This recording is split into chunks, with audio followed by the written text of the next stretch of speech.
Welcome into the Hot Read podcast for Monday, August the 19th. I'm your host, Easton Freeze, director of published content here at BrawleySportsMedia.com. We're also brought to you by the 440 Podcast Network. You can follow me on social media at Easton Freeze. I am joined, as always, by producer JT, who you can follow on social media at JT_Ruhnke. JT, preseason week 2 down. We were both there last night.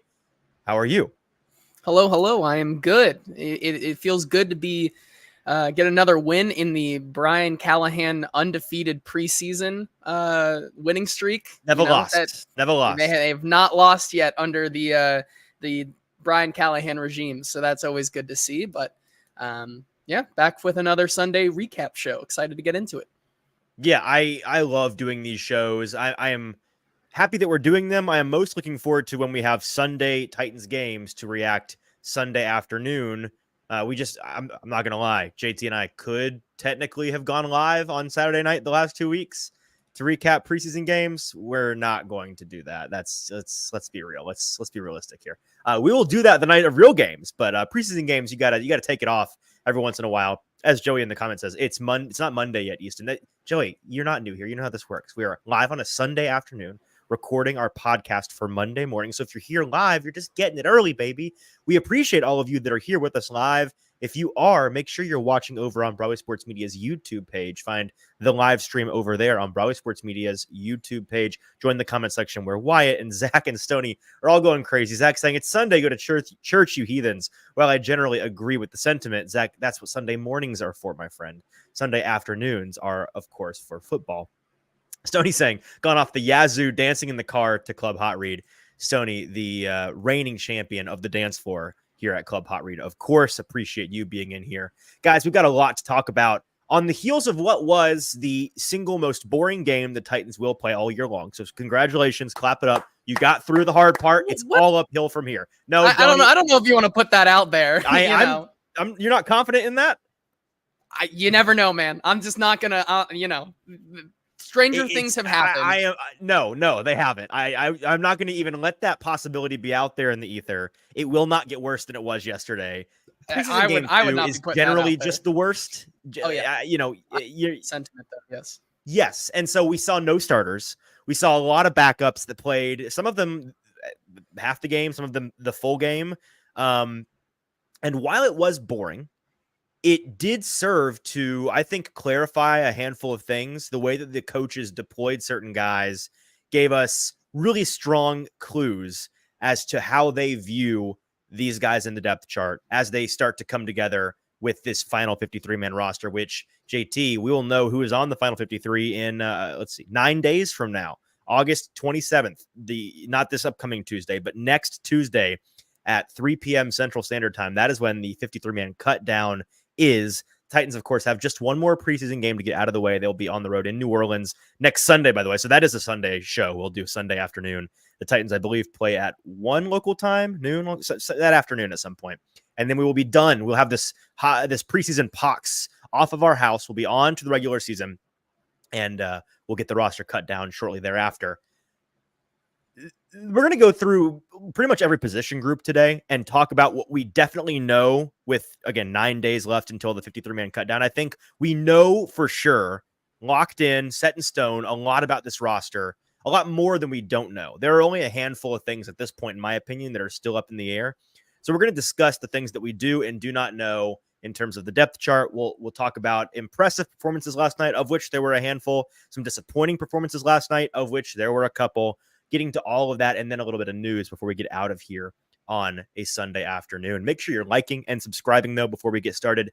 If you're not subscribed on Brawley Sports Media's YouTube page, what are you doing? Hit that subscribe button. It's free to you. It's very helpful to us. We appreciate you doing that. Make sure you're following us on social media at Hot Read Pod. Before I dive into the meat of today's show, JT, and we've got a number of clips, by the way, from Brian Callahan, both post-game on Saturday evening and from today's press conference at the Titans facility. I see the comments just going nuclear. Am I missing something of actual import, or are people just making fun of us? No, there's really nothing of consequence in here. Okay. Wyatt That's asking some questions that we'll get into.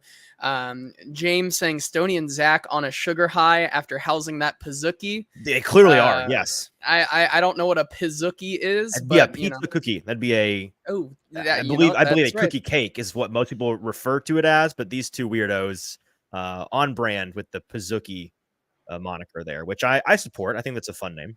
And Jordan Lowry says the legend of Mason Kinsey might be over.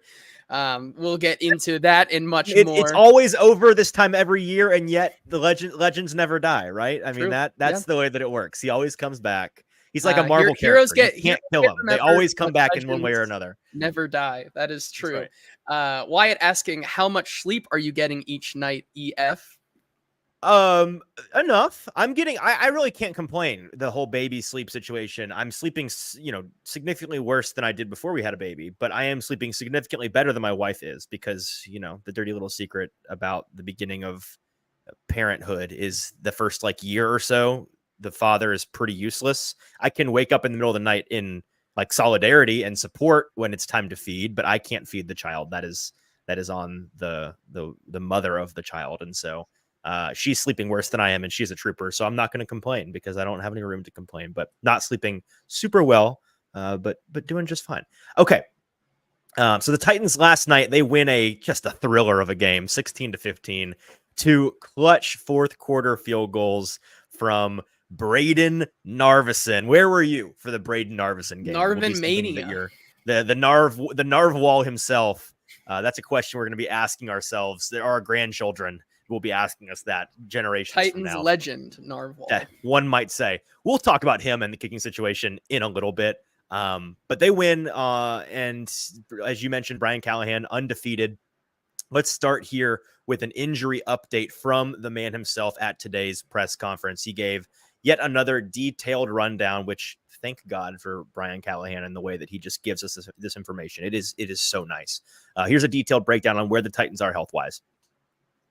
The ones that kind of matter, Kearis Jackson has a knee bruise essentially. He's questionable to play in the game Sunday. We'll see how it comes. Those things are kind of tricky. They can be pretty painful and they can linger, or they can come back quickly. So that one's sort of open-ended and up in the air. I'll just keep him at week to week for now. Jabari Small is in the concussion protocol. You likely won't see him this week. There's a long list of things that I got, but the main ones are the main ones. I wouldn't, Josh Wiley's still in the protocol as well. I think he's got a chance to get back this week. Kyle Phillips with the hamstring, probably out this week, but we'll see. After that, that's the main ones. Hopeful to get Stonehouse potentially some work, a punt or two in the game on Sunday. We'll see where that's at, but that's the goal. It's kind of always been our target is to get him back on the field, that last step in the rehab process, feeling some live action. It was just good to see him play. So a couple of key notes there, and I do find it funny the way he phrased it. Here are the ones that actually matter, which implies that there are some guys that are hurt on the team that don't matter, which is tough for them. Stonehouse, welcome back. Sounds like he's going to get a little bit of run in New Orleans next week, so that's exciting. We're going to hear later the plan from Brian Callahan in terms of the rest of the starters, some insight on that today as well. Let's go ahead and dive into the wide receiver situation because you heard a couple of key wide receiver notes in there. Both Kearis Jackson and Kyle Phillips down for the count right now, both expected to miss at least some time this week, may both miss the third and final preseason game of the year. And while we talked on Thursday's show about how, and if you've missed this, let me catch you up to speed, the Titans wide receiver competition is over. They are keeping 6 receivers: DeAndre Hopkins, Calvin Ridley, Tyler Boyd, Treylon Burks, Nick Westbrook-Ikhine, and Jaquan Jackson. Yes, he wins the competition. The 6th round rookie has done enough to impress and be the punt returner and be your 6th wide receiver on the team. He wins. So that is good news for him. And you saw last night, he led the team in receiving. I believe he went 4 for 4 on receptions for 57 yards, averaging 14.3 yards per reception. A big night for him. Really showed off his ability already as a young developing route runner to get the ball. And when he has the ball in space, show off that speed, show off that that slipperiness. He's a tricky one to get down in the open field. Yet another guy I think you can fairly add to the list of Titans players who are real playmaking threats on offense when they have the ball in their hands, which is a really cool thing. So that's one of the theme of today's show is going to be things that we know, as I deemed it on Twitter last night, roster realities at this point, things that are going to be talked about like competitions this week, but they really aren't. The first of those is, and again, we knew this already before this game, Jaquan Jackson's the sixth receiver. He's the dude. I will allow for one exception. And while we talked about, we're pretty certain it's going to be 6 receivers because Brian Callahan has more than once now referred to, we're going to keep 5 or 6 guys active on game day. And so that's kind of the clue we're keying off of there, as well as the way that his teams have operated in the past. He has in the last, 36 hours now, intentionally mentioned Mason Kinsey by name twice, once pre-game on Titans radio, talking about how Mason Kinsey has a chance to really solidify himself as a contributor to this team. And then once today at the press conference, he brought up Mason Kinsey semi-unprompted, saying, he's got versatility. He can play on special teams. He can play inside and out. He's got a pretty wide skill set as a depth receiver. And so him continuing to mention Kinsey makes me think that if I'm wrong about anything on the wide receiver depth chart, it may be that, and JT, I'll let you kind of explain this. There may just be room at the bottom of the 53-man roster for lack of a better word, like charity guys. Like, who wants to be on this team? Because we got room, and who's the most talented amongst you? You and I were talking about this last night. There's going to be room for some of those guys. Yeah, I think, that game was boring to a point where in the mid to late third quarter, I just impromptu started making my first mock-up of a 53-man official roster. And so I was going down and I was checking people off. I'm like, yeah, this guy's definitely on the team. Yes. And so then after I got through all my checks, I went back down through the list and I said, damn, I only have 46 guys. There's 7 spots. There's 7 spots that could be open. And so I think the point is they're definitely, and I may have been a little shallow on guys in the defensive line room. They probably will end up keeping a guy or two more than I had projected in that impromptu mock. They'll probably keep another safety than I gave them or another corner, but that's still, there still is room, after they keep a couple of those extra guys for 1 or 2 spots where Brian Callahan may have the opportunity to kind of keep a guy on the team. I think that's the most important thing here, is that, we are going off the precedent of Brian Callahan with the Bengals and what he said, but obviously opportunities arrive with injuries and whatnot, to the point where, this may be a special situation that there just isn't that much depth on that's worth keeping on the back end, to where you can have a guy like Mason Kinsey who, plays a special role in Brian Callahan's scheme and works efficiently to the point where he actually might be a really useful tool for him this year. Well, and we add to that the possibility of DeAndre Hopkins missing a game or two to begin the year. So while I am certain the top 6 receivers are the 6 we've named, Jaquan Jackson is wide receiver 6, I will allow a 7.5% chance that the roster comes out and they keep a 7th receiver and it's Mason Kinsey. If they do keep one, it is Mason Kinsey. I'm almost certain of that. And that's just because he keeps hinting at it, and he is the most versatile of the rest of the guys, and he offers and available. Yeah, and available, right? And so some people might be, listeners to the show may be like, oh, fellas, you guys came in on after the last preseason game and said it's down to the 2 Jacksons. What happened to Kyrus? Kyrus got hurt. That's what changed the math here. So I don't think we're being. It's also important to note that on that, available, yes. Mason Kinsey broke his finger last night and then went back into the game. He tweeted, "I don't know what to do with my hands." After that. I don't know if you saw that afterwards. Yeah, I did not, but don't care. Broken fingers doesn't matter. Continuing through his injury to be available is something that's so important to this Titans team right now, especially in the wide receiver department. When you have guys like Kyrus Jackson, Kyle Phillips, and DeAndre Hopkins go down with injury, this is a more brittle wide receiver room than I think you would like. So having those guys who can play through injury and for are relatively are available, that's something that is invaluable. So big night for Jaquan Jackson. The guys that were throwing him the ball, of course, Mason Rudolph and Malik Willis, they flip-flopped quarters. So you got 1 and 3 from Willis, 2 and 4, again, roughly, from Mason Rudolph. And the second roster reality that we can say with certainty now is Mason Rudolph is your backup quarterback. And frankly, he kind of always was, but I think last night's first half in particular, and I know this is reductive, but I think what you saw at the end of the first half last night really crystallized the reality here of Mason Rudolph coming in after Malik Willis has played and toiled with the same group for pretty much the entirety of the game so far. And then Mason Rudolph comes in and in his first drive with the team marches down 10 plays, 70 yards, and they get the touchdown. I would sum it up this way, JT. Yes, Malik Willis has made strides. He has improved this offseason, no doubt. But that's a relative term, right? And while he has improved, he is definitively not better than Rudolph. And when you look at the sum of both of their careers, I think the summary of Malik Willis is you look at that and you say, if we ever have to roll that out there in a real game, we're screwed. It's over. This is a white flag move. And with Mason Rudolph, the summary of his career watching it, you say, if we have to roll this out in a real game, we've got a fighter's chance. We got a puncher's chance. We might be able to eke out a win with this guy. And that's the biggest difference between them. That's the reason why Mason Rudolph was sought out by the team in the early stages of the free agency period, why he was brought in to be the backup in the first place over Malik Willis. Will Malik Willis miss the 53-man roster?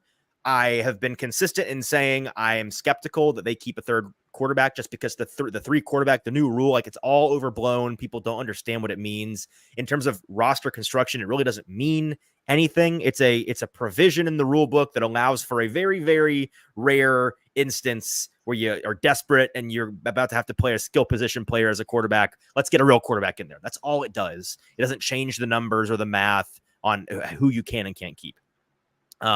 Again, if he makes the roster, I can go ahead and tell you right now, JT, it's because, once again, he falls into that category of who wants to join the roster? We're 46 deep and we need 7 more guys on the team. Who's it going to be? So maybe he gets in there. Well, what are you thinking right now? Are you leaning he is in or out?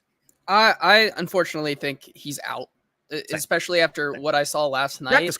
Practice squad for sure. He'll be on the practice squad, but just the difference in night and day to process your looks and go through your reads and make plays was the biggest defining factor. I looked at Mason Rudolph progress through his reads and play very well, dicing down the field. Malik Willis 4 times missed the wide open seam guy in the middle, and I was just trying to pull my hair out. You just missed this guy wide open.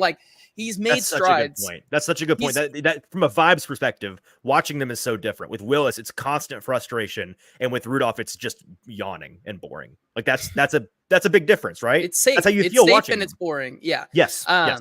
I would say he's made strides. I would say that his pocket presence, for the most part, is better than it has been. There, I still kind of have etched in my brain the Malik Willis of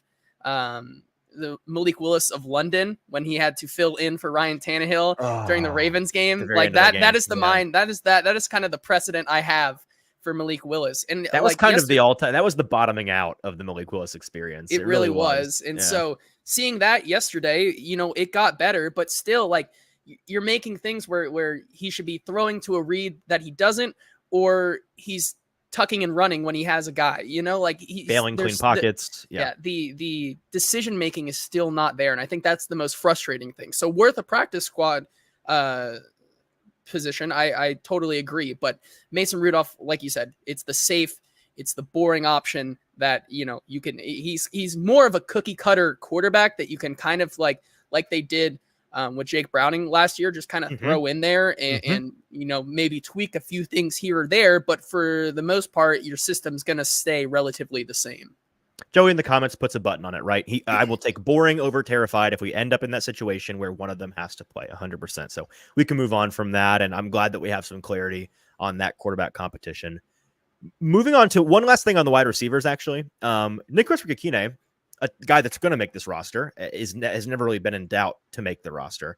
Played a lot of ball last night, and he caught that touchdown there at the end of the first half. And a lot of folks, myself included, were saying, why is this guy in the game? Get out of the, like, he's not just in the game. He's like running crossing routes and getting laid out, making really difficult catches and getting crushed. It's like, dude, what are we doing? Get this guy out of the ball game. I asked Brian Callahan about why he, and by the way, notably not in the game at any point, Treylon Burks, two guys that folks, I think, are back and forth on, okay, who's the 4 and who's the 5, who's really proven themselves to be that guy. With Burks, it's the ceiling. With NWI, he's just that constant. Why is NWI playing almost a half of football and Burks on the bench? And here's the answer from Brian Callahan last night. I mean, we wanted to put him in position to make some plays for us, which he did. It was good to see him get in the end zone.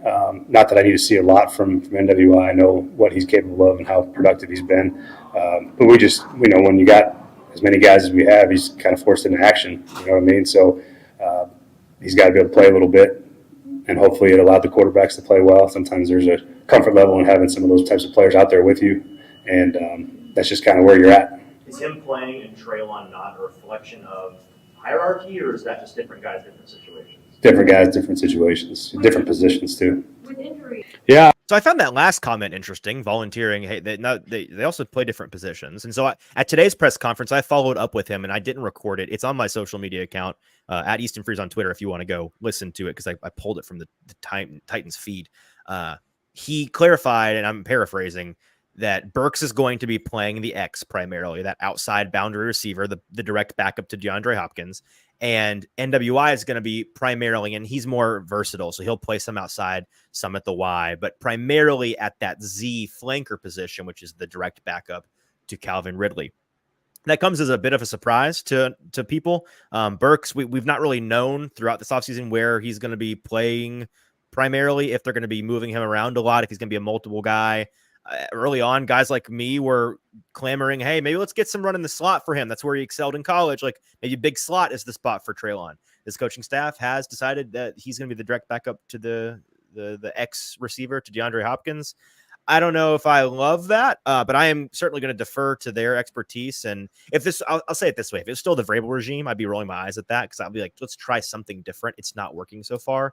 With this new coaching staff, new offense, I try. They have enough implicit trust from me offensively and scheme wise to at least let me see what it looks like. But in his answer, sorry not to cut you off, JT, he did say that was the biggest reason why NWI got play last night, right? Is because with already one X down and DeAndre Hopkins, we'd like to go into week 1 with our backup X intact, and that's Treylon Burks. So we don't want to risk him getting hurt. With NWI, not a big risk. Ridley is healthy. They've got more guys that can play the Y, and so they got him out there. Somewhere out there in I believe the United States of America, there is one random person who found their way into the Titans Combine Media scrum, dancing that his question about, right. Hey, is Treylon Burks an X-type receiver like Jamar Chase? And Brian Callahan laughing at him. He's now, who's laughing now, Brian? Because, I mean, listen, that guy's screaming, never wrong, just early. Somewhere, he probably came from Ohio, knowing Ohio. Yes. I think that's a good point. Great. I personally wasn't surprised by him, being that X or being considered the backup to DeAndre Hopkins, when we really have been talking about Treylon as the guy to step up in Hopkins' absence. Like, I feel like that was pretty, for me at least, that was pretty cemented that, he's going to play the kind of role that DeAndre Hopkins is probably going to play. And we've seen that kind of, in that first preseason game, we saw Treylon, when he was out there, play that kind of DeAndre Hopkins quick in slant kind of role for Will Levis to, catch and throw. And so we're seeing, maybe when we talk about X, we're talking about, the confusion and the shock probably goes from DeAndre Hopkins' style of being an X outside receiver is different from what Treylon Burks looks like and you imagine as an X outside receiver. Yeah. And I think that's the biggest difference. Yeah, absolutely fair.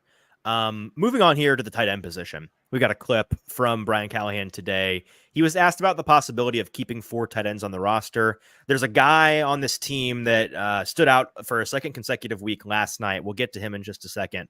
But he not only talks about 4 tight ends in this answer, he kind of echoes what we talked about earlier in the show. Hey, when we get down to the 47th, 48th, 49th guy we're trying to keep on this active roster in a couple days, it is a lot less about, okay, well, we need a 6th safety, and it's a lot more about who are the best guys available.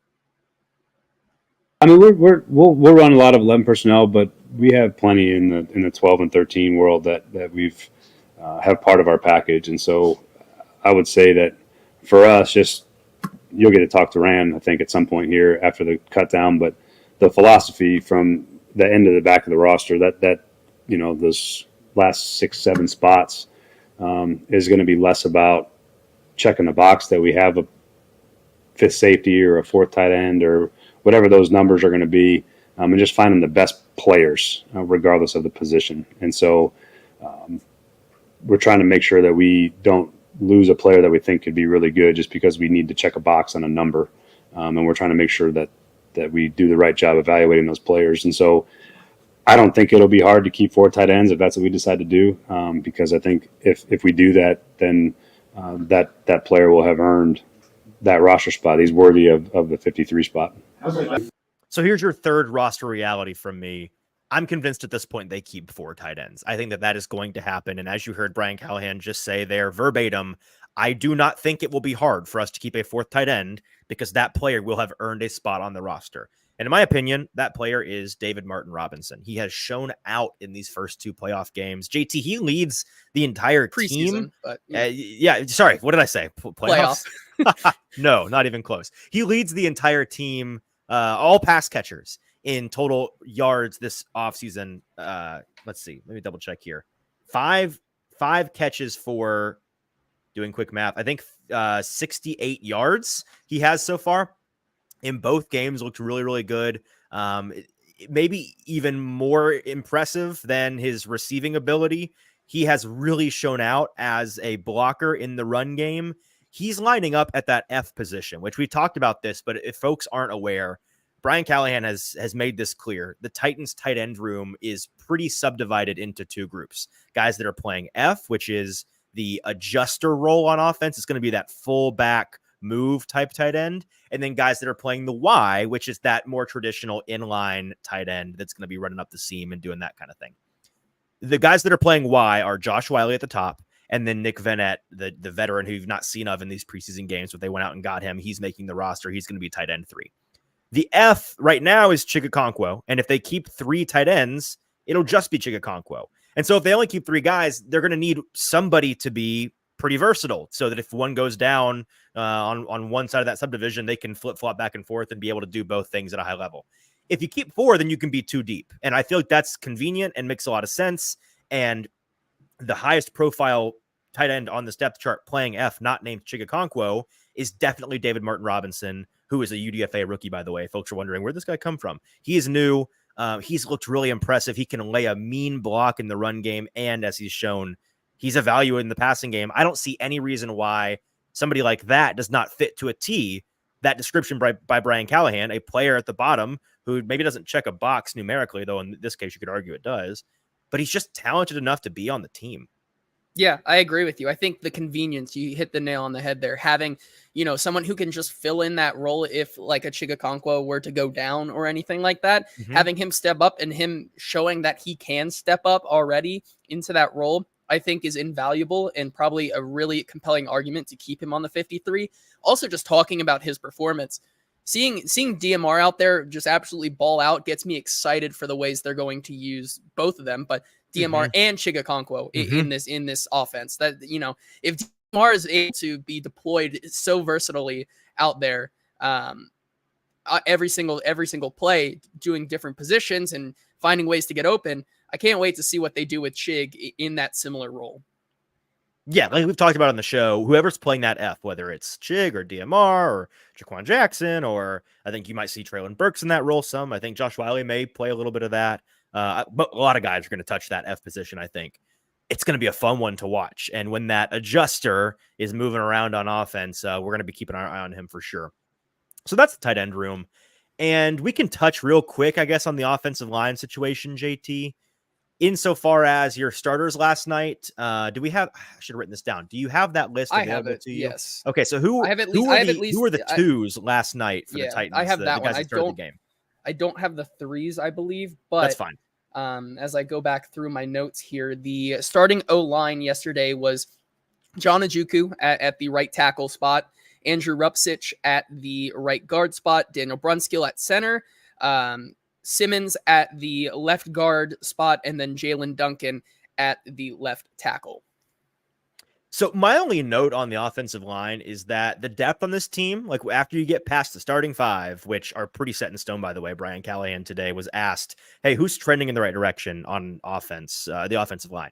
And he went out of his way to say, well, our two starters on the right side, NPF and Dylan Radins, I'd say they're both trending in the right direction to be the starters. Not going to lock that in for sure. I reserve the right to change that. But so far, those are the guys, and they're trending upwards.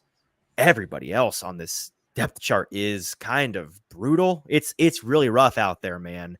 And what that leads me to believe is I think the next roster reality here, to stick with the theme of today's show, I think anybody on this depth chart beyond the starting five still is with less than 10 days before cut down day can absolutely make a case for themselves to make this roster. I think it's anybody's ball game. And I think certain younger guys that have more perceived upside may have more of an inside track than you would otherwise believe just because they don't have a ton of veteran competition. Cole Spencer is the one that comes to mind for me. He's somebody we've kept our eye on really up and down preseason. Game one was a very pleasant surprise. Last night, the early returns on him were not as great for sure, kind of a down game for him. I would not be shocked at all if they keep a guy like that over somebody fans are maybe more familiar with, just because all of these guys are really rough, and let's at least keep somebody that is young and healthy, and a guy like Bill Callahan thinks he can mold into something much more. Yeah, I would say definitely that, Cole Spencer, for as many bad moments that he had last night, a lot of missed blocks, a bad holding call late into the game there. For that, I think he flashed a little bit still last night. The play of the night for him was on a Jabari Small's biggest run, I think, last night, which was about 15 or 16 yards. Cole Spencer does a really nice job setting the second level and getting to that second level to block for him. And so, Jabari Small. That was the moment you added him to your fake roster. You said, yes. Oh, Cole Spencer gets to the second level. Welcome to the team. Welcome to the team, Cole Spencer. If you can be a plus blocker on a play that gets Jabari Small double-digit yards on a rush, I think you deserve a spot there. Sorry to be a little harsh, but it's true. Listen, it's true. It's harsh, but true. So I do believe that, because of the things that how they went about the offseason between keeping him as a developmental player, how much they gave him in UDFA money, it makes sense for him to probably be that last guy in, I would say. But then again, I really would not be surprised if he doesn't make the roster and Bill Callahan ends up keeping a lot of the veteran guys he feels more comfortable with. That also is a reality. It really is the toughest spot for me to project right now. Like I really just feel like I have no idea what's going on in Bill Callahan's brain from like offensive tackles 6 through 11 and who makes it in, who makes it out. So that's going to be fascinating to watch next week.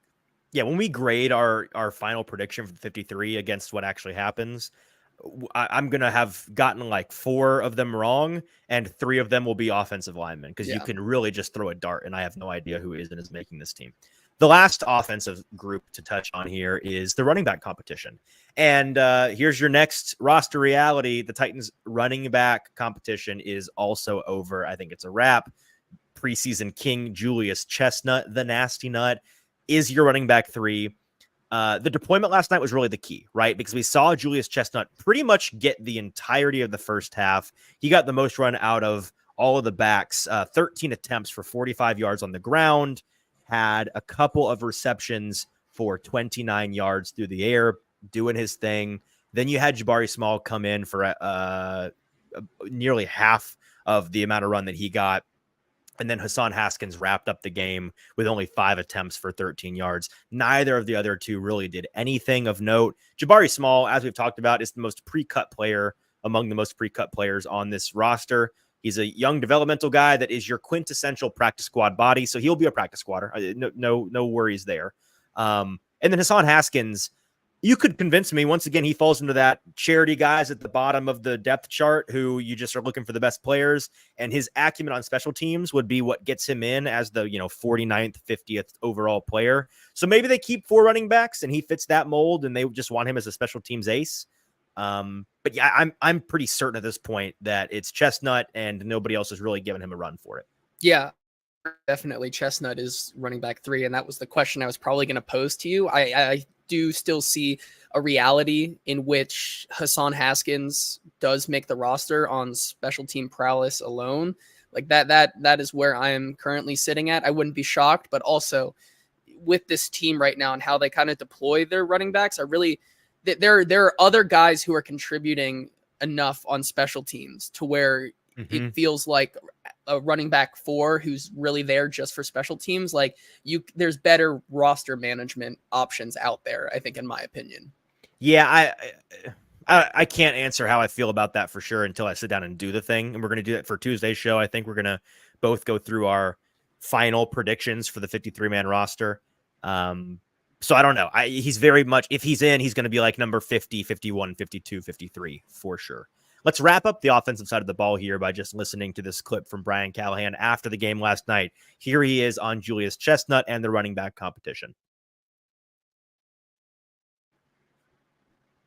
Julius has played well for himself. He's put himself out there, played well overall, done all the things we asked the running back to do. So he got the first carries. And then I think Jabari Smalls played really well too. And so we got some competition there. And I think that those guys have played probably a little bit better than Hassan at this point. And obviously Hassan is a special teams demon, and that matters too. So that competition is ongoing. We got another week to go. Credits. All right, now to the defensive side of the ball. Where'd my notes go? They just disappeared from my screen. Okay. Well, I think it's a good transition as you pick that up. Yeah, Joey Turner in the comments here, as he says, feels like if there are any extra spots at the end of the 53, it's got to go to the interior linebacking room. Murray, Givens, Campbell, Reese, Gray, Williams. That's a lot of interior linebackers, and a lot of them are performing well. Absolutely. And that is a perfect transition for us, Joey, because that is where we're going first on the defensive side of the ball. Some thoughts on performers last night, but let's start with a clip from Brian Callahan. This is kind of a long one, but it's the best one I think we have today. I asked him a couple of questions at today's press conference. The first about James Williams, the Titans' 7th round draft pick, who showed out last night. He's my favorite of the guys that we saw last night. And just what his upside is, what traits they liked in him coming out. And the second question is about, you may have forgotten about him, Cedric Gray, the Titans' 4th round draft pick, asking about if there's any chance he falls too far behind, having missed a lot of this important period of training camp with that shoulder injury. To the scouting staff and then our defensive coaches that evaluated him too, they felt like he had the traits to move into the box and play linebacker. Obviously had some development to go, but to have the foresight in the scouting process to recognize that and see it, and then you take a 7th round pick on a guy that's got developmental potential. It's exactly what you want to do with those picks, and so really well done on the scouting staff and by our coaching staff to agree on that they saw something in him worth investing in. He's just the thing for him is he's got to learn. He does the things really, really fast in practice, and he does a lot of really great stuff. And then he slows in the game a little bit. And so it's more just getting comfortable playing, with your eyes as a linebacker in the box. It's a different style than even what a safety does when they're down in the box. So that development will be key for him. But he's come a long way in a really short amount of time. I think Frank Bush, we're lucky to have Frank. I think Frank's is an elite linebacker coach, and I think you see that by how those guys have developed and played. And so. I think Frank's a huge part of that developmental process, and James is really taken to it. So obviously a long way to go for him, but a lot of potential, I think, to be a really good inside linebacker. And on the topic of linebacker, Cedric Gray, somebody that a lot of fans had high hopes for. He's been injured and not around. Is he at risk of falling too far behind in this process? What do you make of him so far? Yeah, it's not good when you miss that amount of time. Can you make up the ground? Sure, it's not impossible. But yeah, there's a point where you'd like to see you got to get out there and play, and I think one of Cedric's strengths is that he's instinctive and just playing football is something that he's good at. And to miss 2 opportunities in the preseason to see that, I think is tough for him. The injury, he can't do anything about the injury. It's not his fault. But yeah, that's just the nature of training camp and the nature of football is that sometimes an injury can hold you back. And the guys like James and Chance are getting a lot of opportunities to show that they're up to the task as well. So I wish we had a chance to look at them, but it's just the nature of it. So let's tackle them one at a time. James Williams is the first guy he talked about there. And JT, the crux of my question was a couple of weeks, I think it was after last week's preseason game, he said, Brian did, I'm not sure if James knows how good a linebacker he can be yet. And he, I think, demonstrated what that means by pointing out in this answer, there are things he does in practice that are so fast. The way that he triggers on the ball, really, really impressive. And you and I have seen that. And then he gets to the game and is slower in those same things. Maybe not as sure of himself, maybe not processing at the same speed. He's just got to get that confidence, get those veteran tendencies that you can only get with reps. I was really impressed with him again last night. I agree wholeheartedly with Brian Callahan when he says that the potential there is sky high. I don't know. I think him and Jalen Harrell, who we're going to talk about later in the show, are 2 great examples of the confidence that I have and is growing within me that Rand Carthen really knows what he's doing when it comes to drafting these late round guys. Yeah, I mean, through everything that has gone on over the past 2 years, like that was one of the biggest things when Rand had his introductory press conference was how much he like loves to dive into those late rounds and find the guys who are hidden gems. And I feel like 2 years later, we've kind of forgotten about that because of everything else that has gone on. But like that is still like what Rand Carthen's bread and butter was when he came in. And so I'm with you. I'm excited. This was technically, as Rand puts it, what felt like his real first draft, where he was there was somebody else helping make the decisions the first time. So yeah. So I think that, being able to see him find these gems like a Jalen Harrell and a James Williams, and then put him with guys who have, like he said, like Frank Bush, Denard Wilson, Chris Harris, these guys who, have some tenure and experience, and they're developers. Exactly. And so that, is just does so much for some of these young players in the 6th and 7th rounds. As for Gray, as Joey says in the comments, at this point, it'd almost be more beneficial for Gray to end up on PUP or the IR to get him a redshirt season to make the inside linebacker room easier to keep everyone. I was surprised by how candid Callahan was with that answer. Yeah, I asked him point blank, can he fall too far behind? And Callahan essentially said, maybe, kind of. Like it's not great. This inside linebacker group is maybe the most interesting in terms of projecting the roster cut down, because there are so many, and somebody said it a second ago, it was Joey as well. Joey's nailing it in the comments today. They've got like 6 deep in there, despite having a number of injuries so far that have knocked out guys that it feels like we haven't talked about in years, even though it was just last week. They're down to 6 guys that you could justify keeping all 6, because obviously your starters in Kenneth Murray and Jack Gibbons are making the team. Chance Campbell, here's another roster reality for you, by the way. Chance Campbell, another impressive night last night, flying around all over the ball. JT, he's linebacker 3, right? Chance Campbell is your linebacker 3 going into the year. I don't think there's any question about it. You agree? Yeah, I totally agree with that. I think the first 3 are definitely kind of set in stone. It's after that where I think it gets really interesting.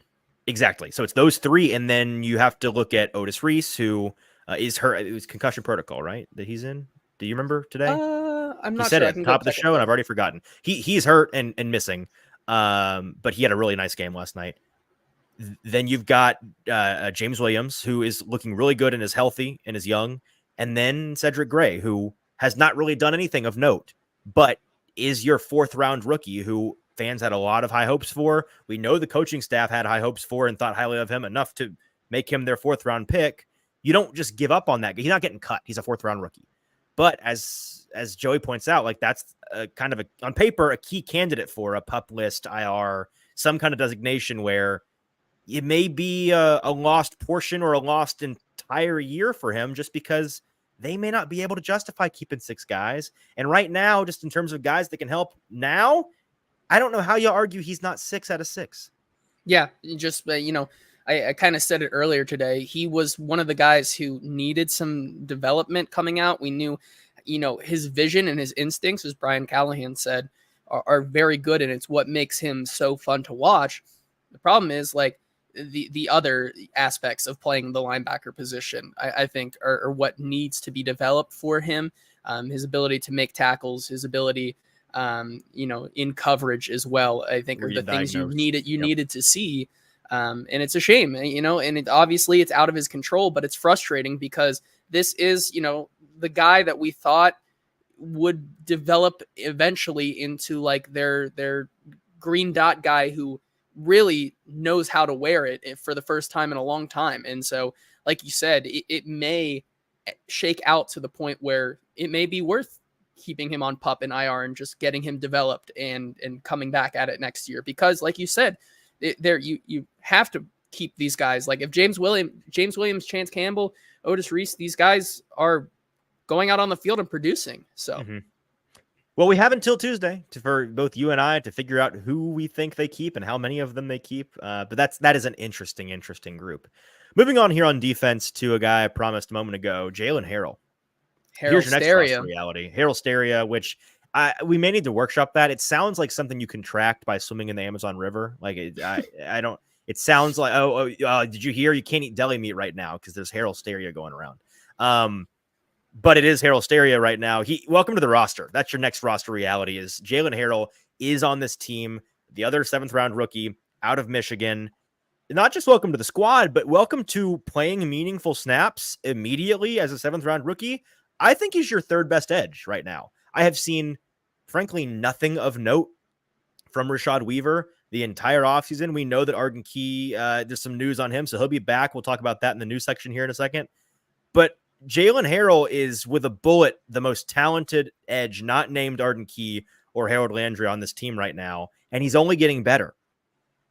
Yeah, I totally agree. And, it's saying something about how good Jalen Harrell has looked. It's also saying something about how barren this edge room is. Like you said, Rashad Weaver has shown little to nothing. I know we talked about him at OTAs as maybe showing some pop, maybe looking a little better and stronger, but he really has struggled to get after the passer in these preseason games. Caleb Murphy, I know, is a story people like to hold on to. He has shown maybe even less than Rashad Weaver has. And Caleb Murphy will always be a real edge rusher in our hearts. But Jake brings up in the comments here, any chance that the Titans go out and get another edge guy because of how barren this room is? I'm going to say probably not. And if I am allowed to modify the question to any chance they go and get a guy of any impact, I'm going to say almost definitely not. I don't think that's happening. So no, I think they're really banking on those top 2 guys and Jalen Harrell and maybe Rashad Weaver. I don't know. I think Rashad Weaver. Shane Ray is still around. Shane Ray comeback season. Who do you think is more likely to make the roster right now? Shane Ray or Rashad Weaver? So Shane Ray, I'm going to say Rashad Weaver just because of the way they're rotating him. But Shane Ray is like a black hole in my opinions when it comes to, like, I look up and down the roster, and because he's a veteran who we've seen practically none of in the preseason, and he's not made a bunch of plays in practice recently that I can mentally go back to. I don't really know I almost asked Brian Callahan today, just straight up, like, what do you guys think of Shane Ray? I might ask him this week. I might ask the coordinators who we get on Tuesday or Wednesday, because I don't know what they think. So I'll say Weaver, but I'm not banking on either to really make an impact. Here, let's hear from his head coach. Here's Brian Callahan on Jalen Harrell. I asked him if he's surprised by how quickly he's come along. No, I'm not surprised. He comes from he played in a similar style defense, and he's been coached. He came from a blue blood program. Those guys tend to show up. They play in big games. They played in winning programs. They know what it takes. So we've seen all that. And then he plays a physical brand of football in college, and it turns out he plays a physical brand of football here.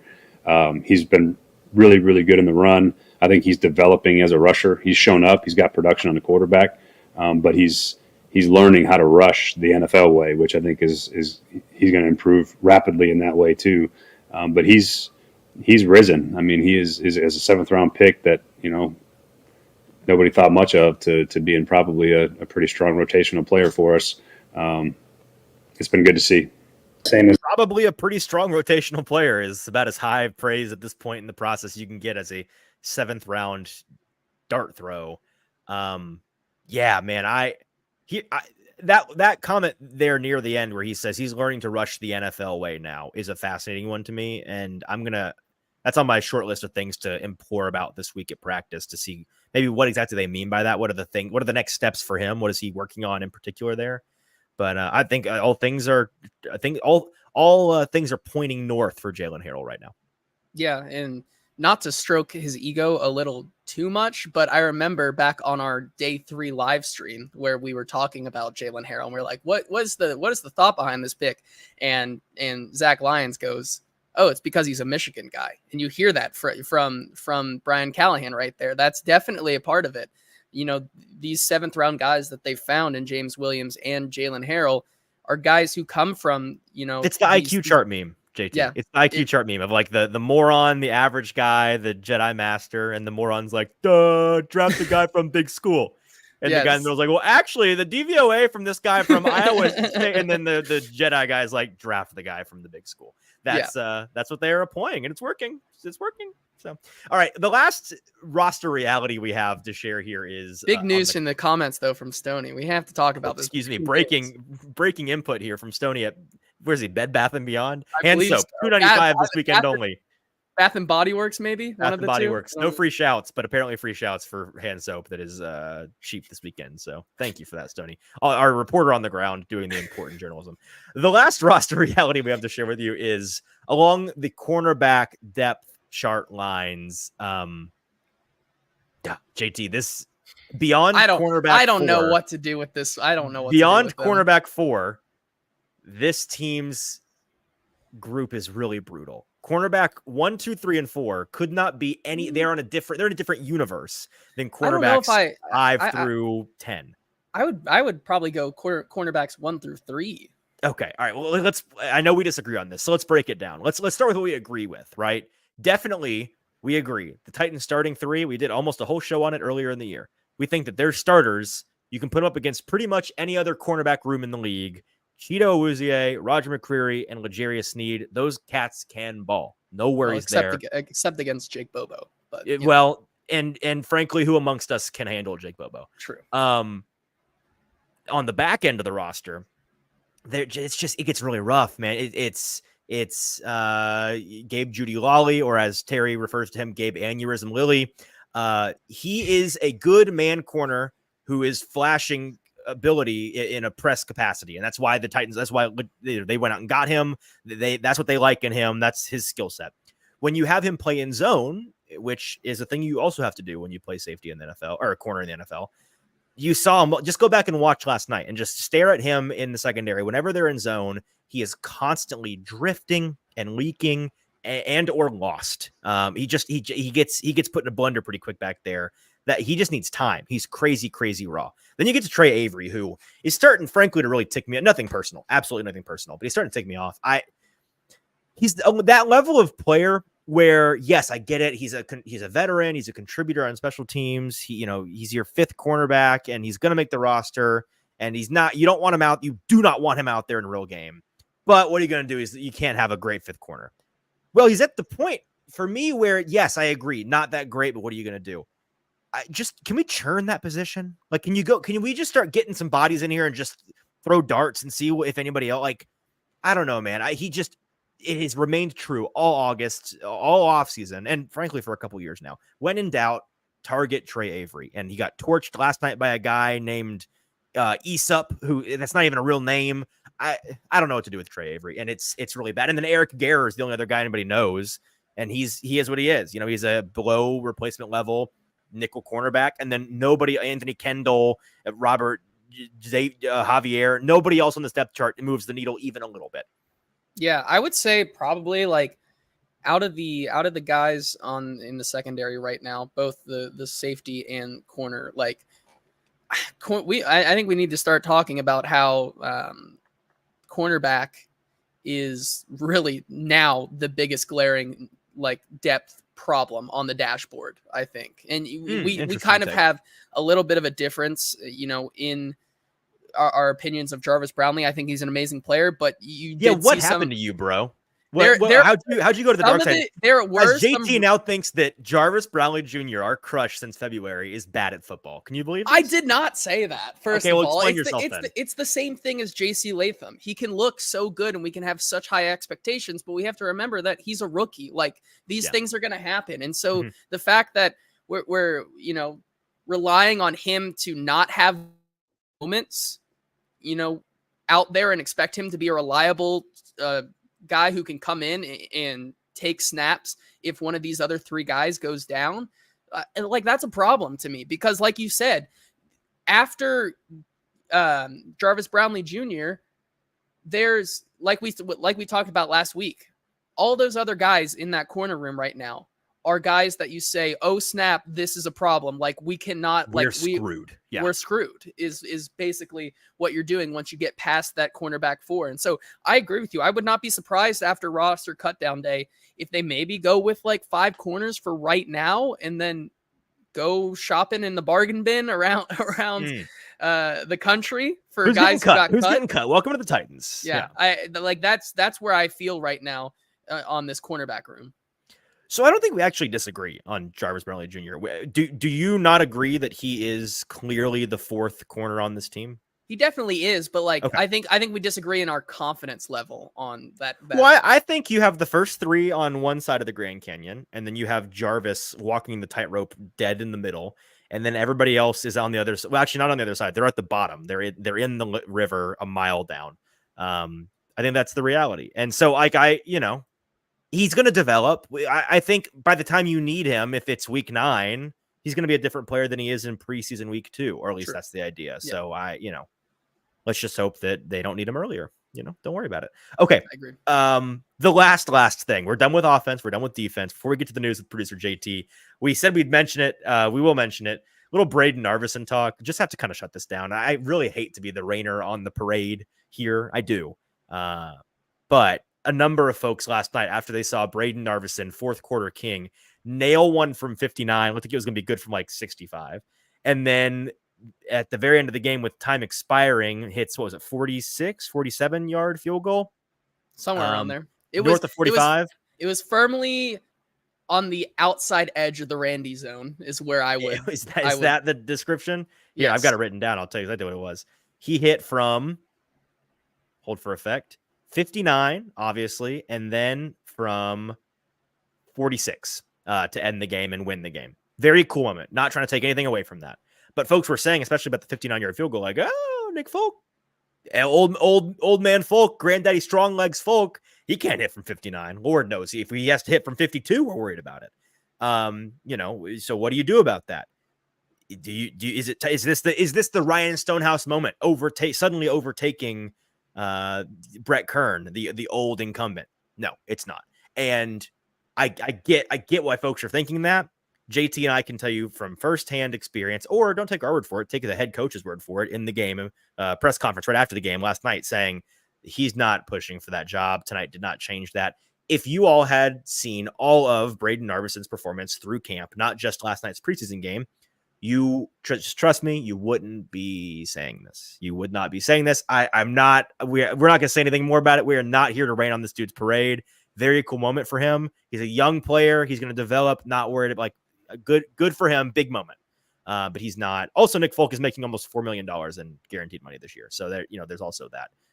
But apparently they could save around $800,000 if they cut Nick Folk. So maybe that'll be good for the cap. I don't know. I would say the only thing other than that is the big argument is he can hit from outside Nick Folk's range. Well, the counter to that is that I don't think Brian Callahan wants to be worried about being outside Nick Folk's range. The goal is to get it into the range where Nick Folk is going to be automatic. Exactly. If you want the guy who's going to be hitting 59 yarders, you should be a little bit more concerned about your offense barely being able to get to the 59-yard line, So I think that's the reasoning there behind that. All right, that's our breakdown from the Titans' thrilling preseason win last night. All we have left to do is a little bit of news with producer JT. JT, what do we got? Yeah, let's start with the biggest breaking story. His debut as a beat reporter, as a guy breaking the news. Jeffrey Simmons from trash talking and going back and forth with the media to becoming one of us. He breaks the news yesterday that Arden Key's 6-game suspension was reversed and has been dropped. So Arden Key, welcome back to the squad. He's here to stay now. Good for Arden Key. Listen, man. If you want any other, I was about to say, like, that's all we know. If you want any other details, we don't have them. I think we have a clip. I think we have a clip here from Brian Callahan, who he even says that he's not going into the details. Like, roll the clip. If you want anything else, here's what Brian Callahan had to say, which is basically the same as us. They were the last time we talked about it. It's a league matter, and until we get any kind of official word from the league, then I'll refrain from comment, just like I did last time. So that's about all I can answer on that one. We asked him again today, by the way, and he also says, I don't know, the league will handle it when the league handles it. This is tough scene for us, because I've said multiple times on the show, including on Thursday, right before this news came out, that guys, relax, he's getting suspended. My reasoning was because in the history of PED suspension appeals, I believe the number is 1 person has ever won an appeal. That number doubled because Arden Key did it. So hey, listen, happy to be wrong about that. Good for Arden Key. He was all smiles when he walked into the Titans facility last night, into Nissan Stadium last night. He said he'd talk this week about it, so we'll talk to him this week about it. I'm very hopeful that he gives us the story as to why. I've been racking my brain. I'm just curious about it. Yeah, man, I don't know, because folks have commented online and been like, well, maybe it was because he proved that he didn't know it was in the drug. No, that's not it, because dudes all the time, like the PED list in the NFL is a crazy long, it's a CVS receipt of things. It's a crazy long list. And it's stuff that's not just in anabolic steroids. Like, it's stuff that you get in all kinds of drugs that are for other things, pain management and arthritis and the common cold, whatever it is you're taking medicine for, you may pop a PED list thing if you don't check it against the NFL list. And guys get wrong prescriptions all the time, or don't know what's in their prescriptions all the time, and that's how they get flagged. That's what happened to Nico Autry, as he outlined in his letter.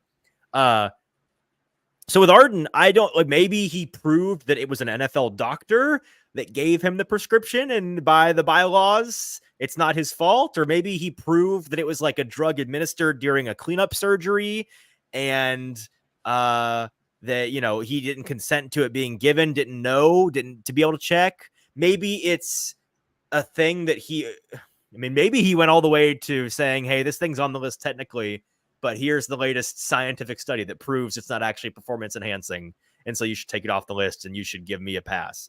Otherwise, I feel like those are all the possibilities. Unless he was like, hey, you mixed up my pee sample with some other dude. Like, I don't know what they could be. I have no idea either. Like, maybe it is just as simple as that they got swapped or something. Like, that would be hilarious. We find out, like, breaking on Monday, some other high-named edge rusher elsewhere in the league suddenly popped for a PED. Don't worry about it. Yeah. So, I mean, more to come on that, I guess. I think we all want clarity on that. But bottom line, it's good to have Arden Key back, because the Titans really need him out there, as we laid out with the edge room. Oh, I know what it is. I know what happened. No, it's always the simplest answer. He had poppy seed chicken the night before his drug test. He forgot about the drug test. Classic high school football mistake. He popped positive for, what does that make you positive for? It's like Coke or something. I think opiates. It's an opiate thing. Yeah, so that's what it was. He had poppy seed chicken. He just had to go find the receipt from the restaurant, and then they gave him a pass. Yes. All right, moving on here. Per Aaron Wilson 2 days ago, so a little bit more recent news, the Titans are working out former Browns and FSU football defensive tackle Marvin Wilson today. So that was, I guess, 2 days ago, which would be Friday, I guess. Thursday or Friday. He played for the Birmingham Stallions championship squad this past season, and so this is kind of telling, because they continue to churn the defensive tackle spot for those last couple spots. It sounds like we talked about guys like Isaiah Aiton and Quentin Bohanna, the witness protection king. Witness protection king, Quentin Bohanna. So it sounds like their jobs are definitely not, they are not safe from being cut as they continue to bring in more guys and work them out. That was also on the heels of us finding out for sure that Marlon Davidson is out for the season. Yes. So that may be kind of a 1-for-1 thing, or they had a plan for Davidson role wise. They're looking for somebody to fill it. They don't think they have a guy in the roster that can. But yeah, I think that he may not be the last of the guys you see churned in as they try to find somebody here at the end. And then finally, a couple more notes about returning Titans this week and then the structure of next week's preseason game. Brian Callahan said today that Chido Awuzie should be returning to the practice field as soon as next week. So that is good news. And Brian Callahan also said that the Titans starters will get a little bit of a tune-up in their third and final preseason game at New Orleans. So that will make for some more entertaining football, at least for a little bit, I guess. So yeah, he was vague about how long. He said he was like 3-ish series or whatever that looks like, which is really leaving your door open. I'd love to see a full quarter for them. I actually love like close to a full half, but if we got a full quarter from the starters, that'd be very nice. I think they need it. I think you also have to take into consideration, and some might see this as like, well, you're reading too much into it. Their first opponent is the Bears in week 1 on the road. They have a rookie quarterback and a lot of new pieces, and those guys on the Bears have gotten a lot of run this preseason. You've seen it all over your timeline if you're on social media. Caleb Williams and Rome Odunze and old man Keenan Allen are out there. They're playing in these games. Not a ton, but they're getting preseason reps, and they're going to be in good shape. They're going to be tuned up in that way. I think the Titans will be wise to try to match that energy so that they don't come out flat. And, that's the kind of thing that can cost you your mom. I got a text from my mom that I glanced at, as I said, meant to say game. It can cost you the game. I'll get back to you, Mom. I'm going to go get to my mom because I think that's the end of the show. Anything new? We got? Yeah, okay, no, that's cool. That's going to do it. I'm going to go call my mother. Folks, call your mom today. Tell her you love her. We'll be back on Tuesday afternoon recapping nothing, right? Yeah, because nothing's happening. 53-man prediction. We'll be not recapping, yes, but previewing the 53-man roster cut down. We will be giving all of our thoughts, our takes on who does and doesn't make the roster. JT and I will finish our rosters to see who is the most accurate. Maybe we'll revisit the one that I did before training camp to see how wrong it already is in our eyes. Until then, we will talk to you on Tuesday. Make sure you're liking, subscribing. For producer JT, I'm your host, Easton Freeze. Have a great rest of your weekend.